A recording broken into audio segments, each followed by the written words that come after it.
Isin yoo bilisummaa hin feetan ta'e ani mukaa fi bineensa bosonaa Oromiyaan bilisoomsaa dubbii jedhu kan of keessaa qabu sagaleen kan ajajaa waraana WBO Zoonii Lixaatti jedhame tibbana marsaalee hawaasaa irratti ijoo dubbii ta'ee tureera. Gama biraan waraanni WBO Zoonii Lixaa dhuguma ajaja hayyuu duree dhaabichaa obbo Daawud Ibsaan socho'aa kan jedhus gaaffii namoota hedduuti. Ammayyuu ittaanaa ajajaa waraanaa WBO Zoonii Lixaa Kumsaa Dirribaa kan jaal Marroo jedhamee beekamu waliin turtii taasiseera. Marroo jedhama miseensa waraana bilisummaa Oromoo godina Lixaati. Akkan odeeffannoo qabutti isin ajajaa waraanaa kan waraana bilisummaa Oromoo kan gama Lixaa jiruuti. Kaayyoon waraana adda bilisummaa Oromoo gama Lixaa jiru maali? Waraanni bilisummaa Oromoo addatti fedhii of danda'e mataasaa hin qabu. Fedhii uummata Oromooti tiksa. Fedhii addi bilisummaa Oromoo uummata Oromoof tiksuuf dhaabbate tiksa kanuma. Waraanni Lixa jiru ajajaa kan obbo Daawud jala yookiin immoo hayyuu duree dhaabichaa jala hin jiranii jedhu. Isin ajaja obbo Daawud jala hin jirtanii? Waraanni bilisummaa Oromoo zoonii Lixaa waraana zooniilee kan jiran hundumaa dabalatee kan inni taliigamu, kan inni hoogganamuu fi qajeelfamu ajajarraa fudhatu hayyuu duree adda bilisummaa Oromoo jaal Daawud Ibsaati. Dhimma waraana gara kaampiitti seensisuu irratti yaadi keessan maali?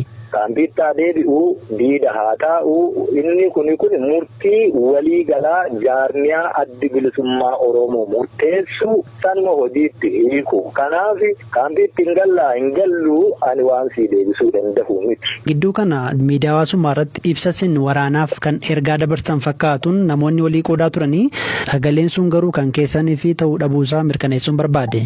Ana miti abbumti waan kana maxxansee yookaan sooshaal miidiyaa kanarratti jalqaba namni baasee akkaataatti waan kana of ta'een godhe yookaan argate si ibsuurraa ka'ee ana miti inni adda si baasuu danda'a jechuudha. Mee gaaffii biraan kaasaa ajjechaa hooggantoota kaamashiif kan itti gaafatamu waraana ABO'dha jedhanii hooggantoonni Benishangulis dhiyoo kan ammoo Bolammaanis dubbataniiru. Waraanni keessan kana raawwateera?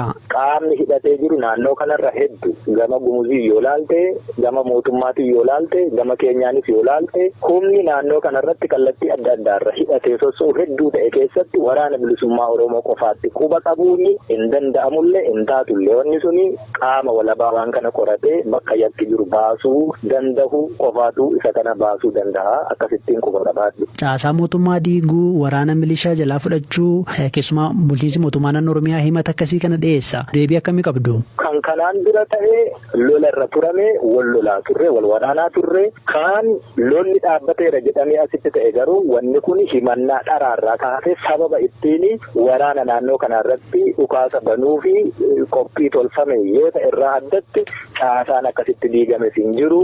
Mootummaan sababoota kana xiyyeeffate waraanni bilisummaa Oromoo garuu naamusaan bakka qabatee jirurraa takkaayyuun sossoone. Waraanni gama Lixaatti sosso'ee miidhaa akkamii isinirraan geessise yookiin immoo walitti bu'iinsa akkamiitu dhalate? Waan dhufe akka dhufetti ofirraa ittisuus ni dandeenya. Dandeettii isaas ga'umsa isaas itti qabna.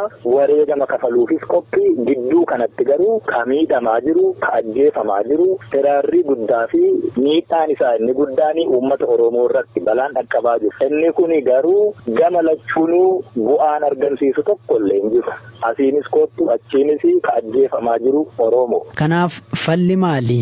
Gamnummaa yookaan barcuma siyaasaa ka dhuunfaa ofii tiifachuuf jecha shira adda addaa dalaguu osoo hin taane bu'aa uummata Oromoo yoo dursine rakkoon kun halkan tokkotti furmaata argata. Yoo bu'aa uummata Oromoo caalaa bu'aa barcuma aangoo siyaasaa tiksuuf hojjenna taate garuu yoomiyyuu furmaata argatu. Gama Lixaatiin waraanni haaraa ammas leenji'aa jira. Namoonni hedduun bosona seenaa jiru yaada jedhuun ka'a. Dhimma kanarratti yaada kennuu barbaaddu moo yaada keessan maali? Gama Lixaatiin leenjiin adda ta'e ergaa lolli dhaabbachuun labsameetii asitti ta'aa jiru tokkollee hin jiru.